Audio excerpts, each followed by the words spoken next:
Tank బండిపై కళాకారుల ప్రదర్శన. ఈ టపాసులు వెళ్తూ వీళ్ళు ప్రదర్శనలు ఇస్తుంటే పాపం నిన్న వర్షం పడతా ఉండేది, మంచి వర్షం పడతా ఉండింది అబ్బా. అంతా తడిసిపోతూ అలాగే వాళ్ళు ప్రదర్శనలు ఇచ్చారు. అమరుల ఆశయాల బాటలో, అందుకోసమే సాంస్కృతిక ఆర్థిక పునరుజ్జీవనం, ఆ దిశగా కీలక నిర్ణయాలు తీసుకున్నాం. రాష్ట్రం ఏర్పడి 10 ఏళ్ళైనా రాష్ట్ర గీతం లేదు. జే జే హే తెలంగాణ ఇక అధికారిక గీతం. జాతి చరిత్రకు అద్దం పట్టేలా రాష్ట్ర చిహ్నం, కన్న తల్లి గుర్తొచ్చేలా తెలంగాణ తల్లి విగ్రహం. తెలంగాణ సమాజం బానిసత్వాన్ని భరించదు, ప్రేమను పంచి పెత్తనాన్ని ప్రశ్నించడమే మన తత్వం. మేము అధికారం చేపట్టే నాటికి 7 లక్షల కోట్ల అప్పు, ఆదాయాన్ని పెంచి సంపదను ప్రజలకు పంచుతాం. గ్రీన్ తెలంగాణ 2050 ప్లాన్ రూపొందిస్తున్నాం. తెలంగాణ రాష్ట్రం ప్రపంచానికి దిక్సూచి కావాలి. డ్రగ్స్ను నిర్మూలించేందుకు కఠినంగా వ్యవహరిస్తాం. పేదల సొంతింటి కలను నెరవేర్చేందుకు చర్యలు. రైతును రాజు చేయడమే ప్రభుత్వం లక్ష్యం. రాష్ట్ర ఆవిర్భావ వేడుకల్లో ముఖ్యమంత్రి రేవంత్ రెడ్డి అంటూ చూస్తా ఉన్నాం. ఇదే సందర్భంలో అందశ్రీని చూడండి, వేడుకల్లో అందశ్రీ భావోద్వేగం అంటూ చూస్తా ఉన్నాం. ఆయన ఎందుకు ఏడ్చిండా అనేటువంటి కన్ఫ్యూజన్లో నిన్న నేనున్నా. ఆయన రాసినటువంటి పాట జాతికి అంకితం ఇచ్చేసి తెలంగాణ రాష్ట్ర గేయంగా ప్రజల్లోకి రిలీజ్ చేసినందుకు ఆనందంతో భావోద్వేగంలో గురైండా, లేదా ఆ బాహుబలి సినిమాలో మిగిలిపోయిన ట్యూన్ ఏదో ఆయన ముఖాన కొట్టేసి ఇదే పాట అన్నందుకు ఆ బాధతోని భావోద్వేగానికి గురైండా అనేటువంటిది పాపం ఆయనే చెప్పాలి. సరే, ఏదేమైనా 2004లోనే తెలంగాణ ఇస్తానని చెప్పా. కాంగ్రెస్లో భిన్నాభిప్రాయాలు వచ్చాయి, అయినా లెక్క చేయక రాష్ట్రాన్ని ఇచ్చా. రేవంత్ నేతృత్వంలో గ్యారంటీల అమలు. వీడియో సందేశంలో సోనియా అంటే చూస్తా ఉన్నాం. ఆనాడు సుష్మా స్వరాజ్ గారు గనక పిలుపునియ్యకపోయింటే తెలంగాణ సమాజానికి, తెలంగాణ ప్రజలారా తెలంగాణ కోసం చావులొద్దు, తెలంగాణ బతుకుండి తెలంగాణని చూడండి అంటూ ఆనాడు సుష్మా స్వరాజ్ పార్లమెంటు సాక్షిగా ఉండకపోయి ఉంటే, సుష్మా స్వరాజ్ లాంటి ఒక నేత, బలమైనటువంటి నేత ప్రజల్లో నిల్చుకొని తెలంగాణని ఖచ్చితంగా ఈ కాంగ్రెస్ పార్టీ ఇవ్వాల్సిందే అని అలాంటి నేతలు మాట్లాడకపోయి ఉంటే ఇవాళ తెలంగాణ వచ్చిండేది కాదు. నిన్న ఒక మాట మాత్రం నేను చెప్తా ఉన్నా, బీజేపీ ఫ్యాన్స్ కానీ బీజేపీ ఫాలోవర్స్ కానీ లేదా సుష్మా స్వరాజ్ గారి మాట ఎత్తగానే చాలా ఎక్సైటింగ్గా ఫీల్ అయినటువంటి నేతలు కానీ వ్యక్తులు కానీ ఒకటి గుర్తుంచుకోండి, డైవర్షన్ పాలిటిక్స్లో రేవంత్ రెడ్డి కేసీఆర్ని మించిపోయిండు. ఒకప్పుడు డైవర్షన్ పాలిటిక్స్ అంటే కేసీఆర్కి పెట్టింది పేరు, కానీ ఆ విషయంలో ఇవాళ రేవంత్ రెడ్డి ఆయన కంటే కూడా చాలా అద్భుతమైనటువంటి మెచ్యూరిటీ చూపిస్తున్నాడు డైవర్షన్ పాలిటిక్స్లో. బీజేపీని ఫాలో అవుతున్నటువంటి వాళ్ళు బీజేపీ వాళ్ళని, ఇంకొకటి చెప్పాలంటే లిటరల్గా ఈ సోషల్ మీడియాలో ఉండేటువంటి బీజేపీ అంటే భయంకరంగా గుడ్డలు చింపేసుకొని ఉండేటువంటి వాళ్ళని రేవంత్ రెడ్డి ఆడుకుంటున్నాడు. రేవంత్ రెడ్డి డైవర్షన్స్ పాలిటిక్స్లో ఉన్నతమైనటువంటి స్థానంలో నిల్చున్నాడు. దయచేసి ఆ ట్రాప్లో పడొద్దు మీరెవరు కూడా అనేది మాత్రమే నేను చెప్తా ఉన్నా. ఎందుకంటే ఇది ఒక కనువిప్పు కలగాలి. రేవంత్ రెడ్డి ఎంత భయంకరంగా ఆడుకుంటాడో జనాలకి ఇంకా అర్థమైతలేదు. ఈ విషయంలో నేను రేవంత్ రెడ్డి గారిని చాలా చాలా చాలా చాలా మెచ్చుకుంటా ఉన్నా, 100% మెచ్చుకుంటా ఉన్నా. డైవర్షన్ పాలిటిక్స్లో కానీ లేదంటే రేవంత్ రెడ్డి కొంతమందితో ఆడుకొని పిచ్చోళ్ళని చేయడంలో కానీ మాస్టర్స్ డిగ్రీ సాధించడం అనేలాగా నాకైతే నేను అనిపించింది ఆయన సుష్మా స్వరాజ్ పేరును ఎత్తుకోవడం. ఎటకేలకు అట్లీస్ట్ ఇప్పుడైనా మన తెలంగాణ రాష్ట్రానికి సంబంధించినటువంటి ఒక సీఎం ఆనాడు పార్లమెంట్ స్థాయిలో ఆనాడు పార్లమెంట్ సాక్షిగా గొంతెత్తి పలికిన తెలంగాణ కోసం ఉద్యమంలో తనవైన పాత్రను పూర్తి చేసుకున్నటువంటి సుష్మా స్వరాజ్ గారిని, స్వర్గీయ సుష్మా స్వరాజ్ని గుర్తు చేసుకోవడం నిజంగా చాలా ఆనందం అనిపించింది. అట్ ద సేమ్ టైం ఇంకో మాట, ఆమె చాలా సందర్భాల్లో తెలంగాణ చిన్నమ్మని నేను అనేటువంటి మాట సుష్మా స్వరాజ్ గారు కూడా చెప్పినటువంటి సందర్భాన్ని మనం గుర్తు చేసుకోవాల్సినటువంటి అవసరం ఎంతైనా ఉన్నది. ఇవన్నీ యూట్యూబ్లో కూడా ఉన్న వీడియోలు మీరు కావాలంటే చూసుకోవచ్చు. ఉద్యమ అమరుల ఆశయాలు, ప్రజల ఆకాంక్షలు నెరవేర్చడమే లక్ష్యంగా తమ ప్రభుత్వం పనిచేస్తుందని రాష్ట్ర ముఖ్యమంత్రి రేవంత్ రెడ్డి అన్నారు. ఇందుకోసం సాంస్కృతిక పునరుజ్జీవనం అనే కీలక నిర్ణయాలు తీసుకుందన్నారు. ఇవి 2 భవిష్యత్తు నిర్మాణానికి కీలక అంశాలని పేర్కొన్నారు. ఇక స్వేచ్ఛ అనేది తెలంగాణ జీవన శైలిలో భాగమని, బానిసత్వానికి తెలంగాణ భరించదని, ప్రేమను పంచడం, పెత్తనాన్ని ప్రశ్నించడమే మన తత్వమని స్పష్టం చేశారు. ఆదివారం తెలంగాణ ఆవిర్భావ దశాబ్ది ఉత్సవాలను పురస్కరించుకొని హైదరాబాద్లోని పరేడ్ గ్రౌండ్లోని నిర్వహించిన కార్యక్రమంలో సీఎం మాట్లాడారు.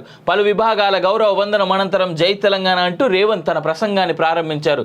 4 కోట్ల ప్రజల హృదయాలు ఆనందంతో ఉప్పొంగే పర్వదినం ఇది. తెలంగాణ అస్తిత్వానికి, ఆత్మగౌరవానికి పట్టాభిషేకం జరిగిన దశాబ్ద కాలం పూర్తయింది. రాష్ట్ర సాధన కోసం ప్రాణాలు అర్పించిన అమరులకు నివాళులు అర్పిస్తున్నారు అంటూ ఆయన 13వ పేజీలో ఉంది. 6 దశాబ్దాల మన కళ 6 దశాబ్దాల మన కళను నిజం చేసిన నాటి ప్రధానమంత్రి మన్మోహన్ సింగ్, అప్పటి యూపీఏ చైర్పర్సన్ సోనియా గాంధీకి తెలంగాణ సమాజం తరఫున ప్రత్యేక కృతజ్ఞతలు తెలుపుతూ అందరికీ తెలంగాణ ఆవిర్భావ దినోత్సవ శుభాకాంక్షలని సీఎం అన్నారు. రాష్ట్రంలో ప్రజాప్రభుత్వం ఆధ్వర్యంలో మొదటి ఆవిర్భావ దినోత్సవాన్ని జరుపుకుంటున్నామని, ఈ దినోత్సవానికి చరిత్రలో ప్రత్యేక స్థానం ఉందని చెప్పారు. సంక్షేమ ముసుగులో ప్రజాస్వామ్యాన్ని చేరబట్టాలని చూస్తే తెలంగాణ సహించదని స్పష్టం చేశారు. ఈ సందర్భంగా తెలంగాణ అమాయకపు నెరజానే కానీ అన్యాయం జరిగితే తిరగబడే నైజం కూడా మనకు ఉంది అని దాశరథి అన్న మాటలను సీఎం రేవంత్ గుర్తు చేశారు. కాళోజీ చెప్పినట్లుగా ప్రాంతేతరుడు ద్రోహం చేస్తే పొలిమేర్ల వరకు తరిమి కొడతాం, ప్రాంతం వాడే ద్రోహం చేస్తే ప్రాణాలతోనే పాతి పెడతామన్న మాటలు అక్షర సత్యాలన్నారు. రేవంత్ రెడ్డి గారు, మీ పాలనలో కాస్త మీరు కూడా జాగ్రత్తగా ఆలోచించుకొని ముందుకెళ్ళండి. మీరు కాళోజీ గారి మాటల్ని ఇలా గుర్తు చేసుకున్నా ఉన్నారు. ఇది కేసీఆర్ విషయంలో ఆల్రెడీ తెలంగాణ సమాజం ఆయన ఏ విధంగా గద్దెదించిందో గుర్తుపెట్టుకోండి. ఆ రోజులు మీకు రాకుండా ఉండాలంటే ప్రజాపాలన, ప్రజాక్షేత్రంలో ఉన్నటువంటి మీరు ప్రజల కొరకై పాలన చేయండి తప్ప దోచుకొని దాచుకునేటువంటి పాలన వైపుగా వెళ్ళొద్దని రిక్వెస్ట్ చేస్తూ సజెస్ట్ అయితే చేస్తూ ఉన్నా. సంస్కృతే జాతికి అస్తిత్వం అంటూ చూస్తూ ఉన్నాం. అట్లే ఇక్కడ మళ్ళా చెప్తా ఉన్నాడు కాక 1000 కోట్లను కేటాయించామని చెప్పేసి మూసీ సుందరీకరణ గురించి చెప్తా ఉన్నాడు. మూసీని సుందరీకరించి హైదరాబాద్ నగరాన్ని ప్రపంచ పటంలో ఉంచుతామని సీఎం రేవంత్ ప్రకటించారు. మూసీ సుందరీకరణ పథకం ద్వారా పరివాహక ప్రాంతాన్ని ఉపాధి కల్పన జోన్గా తీర్చిదిద్దబోతున్నామని, ఇందుకోసం ఇప్పటికే 1000 కోట్లను కేటాయించామని తెలిపారు. హైదరాబాద్ బ్రాండ్ ఇమేజ్ను ఈ పథకం మరో స్థాయికి తీసుకెళ్లనుందన్నారు. పర్యాటకం, ఆర్థికం, పర్యావరణం అనే 3 కోణాలు ఈ పథకంలో ఉన్నాయని పేర్కొన్నారు. ప్రజల అవసరాలకు తగ్గట్టుగా మెట్రో విస్తరణ ప్రణాళికలను ప్రకటించామన్నారు.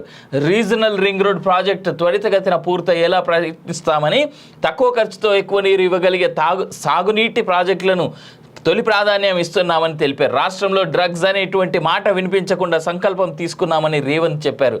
డ్రగ్స్ విషయంలో ప్రభుత్వం అత్యంత కఠినంగా వ్యవహరిస్తోందని, ఇందుకోసం టీ-న్యాబ్కు పూర్తి సహకారం, స్వేచ్ఛతో పాటు అవసరమైన నిధులను కూడా ఇస్తామని వెల్లడించారు. ఇది ప్రజాపాలన అంటూ ఆయన చెప్తా ఉన్నాడు.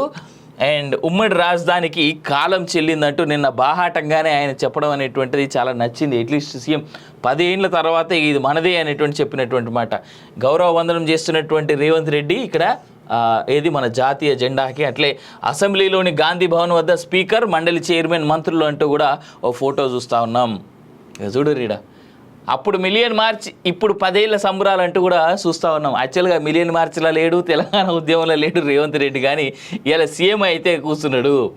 ప్రపంచానికి తెలంగాణ దిక్సూచి కావాలి, తెలంగాణ రాష్ట్రం ప్రపంచానికి ఒక దిక్సూచి కావాలని సీఎం రేవంత్ రెడ్డి ఆకాంక్షించారు. తెలంగాణ విజయ పతాక దేశ విదేశాల్లో సగర్వంగా ఎగరాలి.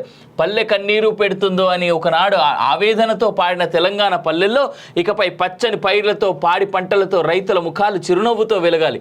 ఒకనాడు పొట్ట చేత పట్టుకొని పట్నం వచ్చిన యువత రేపటి నాడు ప్రపంచానికి మన సత్తా చాటే శక్తిగా మారాలి. తెలంగాణ ఇతర రాష్ట్రాలతో కాదు, ప్రపంచంతో పోటీ పడుతుందని నిరూపించాలి. ప్రపంచ నెంబర్ 1 బ్రాండ్గా హైదరాబాద్ ఎదగాలి. తెలంగాణను ప్రపంచానికి డెస్టినేషన్గా మార్చాలన్న తపన ఉంది. ఆ దశగా 4 కోట్ల మంది ప్రజల ఆశీస్సులతో పాటు రాజకీయ, పరిపాలన, పత్రిక, న్యాయ, సామాజిక వ్యవస్థల సహకారం కావాలి. ప్రజా ప్రభుత్వానికి మీ సంపూర్ణ సహకారం అందించాలని రేవంత్ అన్నారు. తమ ప్రభుత్వం దీర్ఘకాలిక ప్రణాళికలతో భవిష్యత్తుకు పునాదులు వేస్తుందని చెప్పారు. ఇందులో భాగంగానే మొత్తం తెలంగాణకు గ్రీన్ తెలంగాణ 2050 మాస్టర్ ప్లాన్ను తయారు చేస్తున్నామని తెలిపారు. ఇందుకోసం రాష్ట్రాన్ని 3 జోన్లుగా విభజించబోతున్నట్లుగా తెలిపారు అంటూ మనం చూస్తూ ఉన్నాం. అయ్యో, గౌరవ వందనం అందుకున్న సీఎం రేవంత్ రెడ్డి, రాష్ట్ర గీతాన్ని ఆవిష్కరిస్తున్న రేవంత్ రెడ్డి, గన్ పార్క్ వద్ద నివాళులర్పిస్తున్న రేవంత్ రెడ్డి, మంత్రులు, అధికారులు అంటూ కూడా చూస్తూ ఉన్నాం. ఇది నిన్న అమరవీరుల స్తూపాన్ని ఇంత అద్భుతంగా అయితే డెకరేట్ అయితే చేయడం జరిగింది. బట్ ఇక్కడ అమరవీరుల స్తూపానికి సంబంధించి ఒక విషయం నేను చెప్పాలి. 10 ఏళ్ళు అవుతుంది, 10 ఏళ్ళకు పైగా అవుతుంది అనుకుంటా ఈ అమరవీరుల స్తూపం కట్టి. ఇనాగరేషన్ అంటారు, అంటే ఓపెనింగ్ అని అంటారు. ఈ అమరవీరుల స్తూపం ఈనాటి వరకు కూడా ఆడికి పోతున్నారు, ప్రెస్ మీట్లు అవుతున్నాయి, ఆడ ప్రజా సంఘాల మీట్లు అవుతున్నాయి, దానికి సంబంధించి నివాళులు అర్పిస్తున్నారు. కానీ అమరవీరుల స్తూపం కట్టిన తర్వాత దాని ఇనాగరేషన్ లేదా ఓపెనింగ్ ఈ రోజు వరకు జరగలేదు. ఇది ఎంతమంది గుర్తుపెట్టుకున్నారు? ఇది ఎంతమందికి తెలిసిపోని. యాక్చువల్గా నాకు గుర్తున్నంత వరకు ఇది సింగిల్ స్టోన్ కార్వింగ్ కింద నాకు గుర్తు. అంటే అఫ్కోర్స్ దానిపైన ఉన్నటువంటి పలకలన్నీ మళ్ళీ తర్వాత యాడ్ చేసి దాని డెవలప్మెంట్లో బాగా చేసినాయి. కానీ దీన్ని ఇప్పటి వరకు అఫీషియల్గా ఓపెనింగ్ ఇనాగరేషన్ అనేటువంటి జరగని స్తూపం ఇది. బాధాకరం ఏంటంటే ఇనాగరేషన్కి నోచుకొని ఇనాగరేషన్ జరగని అమరవీరుల స్తూపానికి మనం పోయి దండాలు పెడుతున్నాం. మనోళ్ళు పోయి దాన్ని స్మారకంగా చూపెట్టి మనందరితో కూడా ఒకసారి నమస్కరించుకునే స్థాయిలో నిలబెట్టిరు మనల్ని. ఈ పాపం ఖచ్చితంగా ముమ్మాటి కేసీఆర్దే. ఇలానో నిన్ననో అనుకుంటా కేసీఆర్ ఆ తర్వాత ఆయన చుట్టుపక్కల ఉండేటువంటి వాళ్ళు మాట్లాడుతూ ఉన్నారు, ఓపెనింగే నోచుకోలేదు, ఏ విధంగా చేస్తారు ఉత్సవాలని. గత 10 ఏళ్ళుగా కేసీఆర్ ఏం బీకిండు అంటాను నేను. ఇట్లా చాలా ఉన్నాయి లోపాలు. అందశ్రీ భావోద్వేగం జయ జయ హే తెలంగాణ జననీ జయ కేతనం గీతాన్ని రాష్ట్ర అధికార గీతంగా ప్రకటిస్తూ సీఎం 2.5 నిమిషాల నిడివిగల గీతాన్ని ఆవిష్కరించి జాతికి అంకితం చేశారు. తాను రాసిన పాట దాదాపు 10 ఏళ్ల తర్వాత అధికార గీతంగా జాతికి అంకితమైన వేళ కవి అందశ్రీ భావోద్వేగానికి లోనయ్యారు. అందరూ ఆ గీతాన్ని వింటున్న సమయంలో ఆయన 2 కళ్ళు చెమర్చాయి. అదే సమయంలో ఆయన పిడికిలి బిగించి జై తెలంగాణ అని నినదించారంటూ చూస్తా ఉన్నాం. అమరులకు సీఎం నివాళులు. తల్లికి హోదా కావాలా అంటూ ఇంకో మాట. తెలంగాణ చరిత్ర ఉన్నంత వరకు సోనియా గాంధీని ఈ సమాజం తల్లిగా గుర్తించి గౌరవిస్తుందని సీఎం రేవంత్ రెడ్డి అన్నారు. ఈ గడ్డతో ఆమెది పేగుబంధమని, అది రాజకీయాలకు అతీతమని పేర్కొన్నారు. రాష్ట్ర ఆవిర్భావ వేడుకలకు తెలంగాణ ప్రదాత సోనియా గాంధీని ప్రత్యేక ప్రతినిధిగా ఆహ్వానిస్తే ఏ హోదాలో ఆమెను ఆహ్వానించారని కొంతమంది ప్రశ్నిస్తున్నారని తప్పుపట్టారు. బిడ్డ ఇంట్లో శుభకార్యానికి తల్లికి హోదా కావాలా? తల్లిని ఆహ్వానించడానికి బిడ్డకు ఒకరి అనుమతి అవసరమా అని సీఎం ప్రశ్నించారు. మహాత్మా గాంధీ ఏ పదవిలో ఉన్నారని ఆయనను మనం జాతిపితగా గుర్తించుకున్నామన్నారు ఆయన. తెలంగాణ రాష్ట్రం ఏర్పాటులో సోనియా గాంధీ, అప్పటి లోక్సభ స్పీకర్ మీరా కుమారి, అప్పటి ప్రతిపక్ష నాయకురాలు బీజేపీ నేత సుష్మా స్వరాజ్ పాత్ర మరవలేనిదని ఆయన గుర్తు చేసుకున్నటువంటి సందర్భం మనం చూస్తూ ఉన్నాం. ఏదేమైనా ఇప్పటికైనా కనీసం ఆ తెలంగాణ అమరవీరుల స్తూపాన్ని కాస్త ఓపెనింగ్ లాంటిది ఏదైనా పెట్టి ఆ ప్రోగ్రాం కూడా ఫినిష్ చేస్తే జర ఆనందిస్తామని చెప్పేసి నేనైతే రిక్వెస్ట్ చేస్తూ ఉన్నా. వర్షంలో తడుస్తూనే వేడుకల్లో అందశ్రీని సన్మానిస్తున్న గవర్నర్. చిత్రంలో సీఎం రేవంత్, కీరవాణి, మంత్రులు అంటూ చూస్తూ ఉన్నాం. ఇవ్వండి నిన్న మంచి వర్షమే పడ్డది. ఇగో గడ్డం గారు ఇక్కడ స్పీకర్, కోమటిరెడ్డి, రేవంత్, గవర్నరు, అందశ్రీ, కీరవాణి. అది నిన్న జరిగినటువంటి విషయం.